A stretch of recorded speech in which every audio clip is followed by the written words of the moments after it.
Right step में आपका स्वागत है दोस्तों, यानी कि सही कदम। तो राइट स्टेप के बारे में हम लोग अभी जानेंगे। तो सबसे पहले मेरा राइट स्टेप किसे कहते हैं?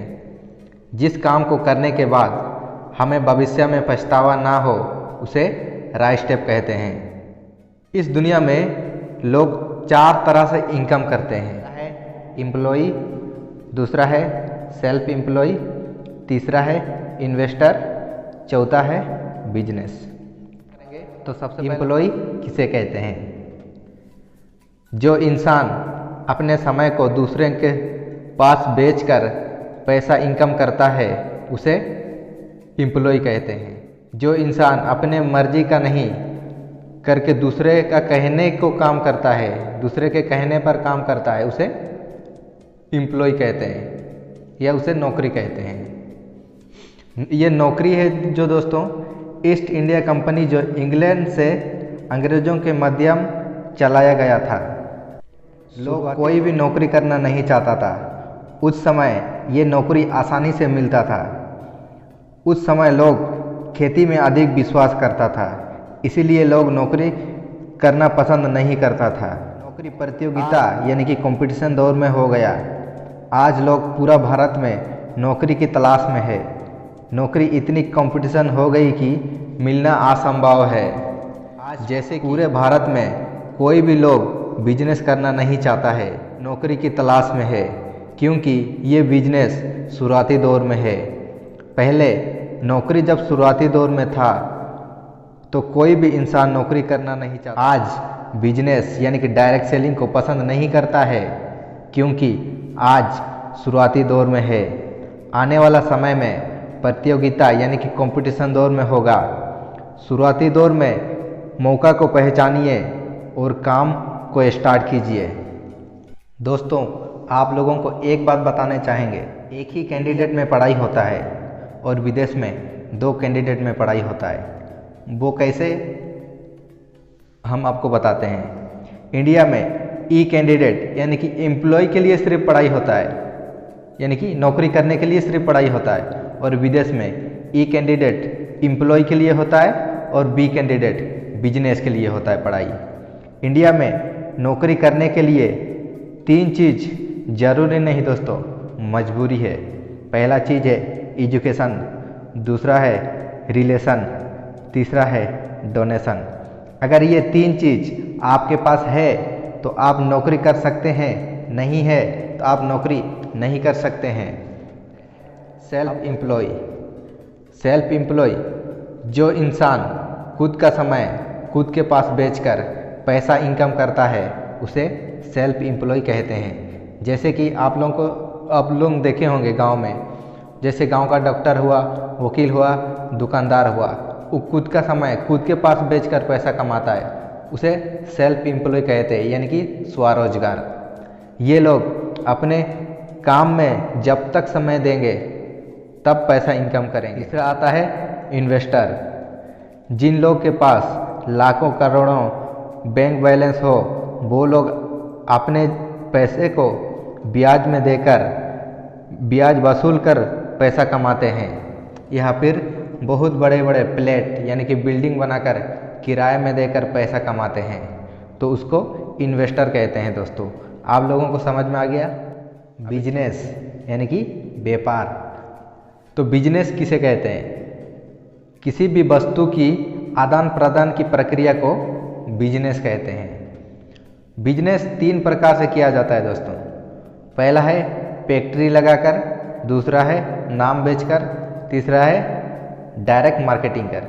तो सबसे पहले हम लोग जानेंगे, जिनके पास लाखों करोड़ों रुपया पैसा है वो लोग फैक्ट्री लगाकर बिजनेस करते हैं, और जिन लोगों को पूरे दुनिया में जानते हैं वो लोग अपना नाम बेचकर पैसा कमाते हैं। जैसे कि उदाहरण के लिए, जैसे कि मान लेते हैं टाटा कंपनी, पूरा दुनिया में नाम है उसका टाटा कंपनी का। जैसे टाटा नमक, आप लोग सुने होंगे टाटा नमक। नमक तो बेच रहा है पर टाटा को नाम का भी पैसा मिल रहा है, यानी कि टाटा का नाम भी बेच रहा है। तो अपना नाम कमा के, यानी कि नाम बेचकर पैसा कमाना है, तो इसको कहते हैं। अब तीसरा आता है मार्केटिंग। डायरेक्ट मार्केटिंग क्या है, ये मोस्ट इम्पोर्टेंट है। कंपनी से सीधा कस्टमर तक माल पहुंचता है डायरेक्ट मार्केटिंग में। जैसे कि दुनिया में दो तरह का मार्केटिंग होता है, पहला है ट्रेडिशनल मार्केटिंग प्लान और दूसरा है डायरेक्ट मार्केटिंग प्लान। तो सबसे पहले हम लोग जानेंगे ट्रेडिशनल मार्केटिंग प्लान यानी कि TMP। जैसे कि TMP में आप लोगों को पता होगा, कोई साबुन आप खरीदते हैं तो कितना में खरीदते हैं, जैसे कि 10 रुपया में खरीदते हैं। वो साबुन TMP के मार्केट में कितना में मिलता है, 3 रुपया में मिलता है। यहाँ तक आते आते वो साबुन 10 रुपया हो जाता है। वो किस तरह 10 रुपया होता है, हम आप लोगों को एग्जाम्पल के तौर पर बता रहे हैं। जैसे कि सबसे पहले कंपनी से स्टेट में आता है, स्टेट में आता है वहाँ 1 रुपया लेता है। उसके बाद डिस्ट्रिक्ट में आता है, डिस्ट्रिक्ट वाला 1 रुपया ले लेता है। उसके बाद होलसेल में आता है, होलसेल वाला 2 रुपया लेता है। उसके बाद सेल टीम में पहुंचता है, सेल टीम 1 रुपया लेता है। उसके बाद एडवर्टाइज में जैसे कि आपको साबुन कैसे पता चलता है, कोई जैसे कि हीरो हीरोइन लोग ऐड करते हैं उस साबुन के बारे में, वो भी तो कमीशन लेता है, उसके लिए 1 रुपया कटता है। उसके बाद रिटेल 1 रुपया लेता है। उसके बाद हम लोग यानी कि कस्टमर यानी कि कास्ट कर मारो, ऐसे जैसे कस्टमर तक पहुंचते तो साबुन कितना हो जाता है, 10 रुपया हो जाता है। तो ये है दोस्तों ट्रेडिशनल मार्केटिंग प्लान यानी कि TMP। तो हम दूसरा बात करेंगे यानी कि डायरेक्ट मार्केटिंग प्लान। तो डायरेक्ट मार्केटिंग प्लान में किस तरह का बिजनेस होता है दोस्तों। कंपनी साबुन, जैसे कंपनी से साबुन मिलता है आपको 32 रुपया में, यानी कि उसका MRP 32 रुपया है, और आपको मिलेगा DP में, यानी कि DP कितना है 23 रुपीज़। तो DP इसका 23 रुपीज़ है। उसका आप अगर उस साबुन को मार्केटिंग करेंगे या आप कहीं बेचेंगे वो साबुन को, आपको कितना पैदा होगा, 9 रुपीज़ पैदा होगा। ये आपका पैदा है दोस्तों। तो अभी यहाँ तक आपको बता देते हैं एम्प्लॉय और बिजनेस में अंतर क्या है।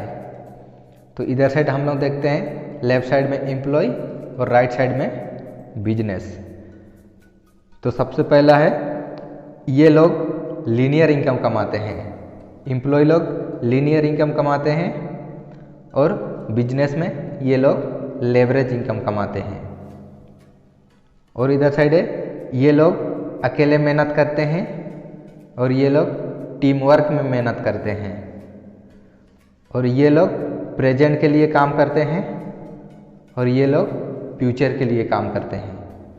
ये लोग का सोच छोटा होता है, जो एम्प्लॉय होता है ना, वो लोग का सोच छोटा होता है, और ये लोग का सोच बड़ा होता है। बिजनेसमैन का सोच हमेशा बड़ा होता है।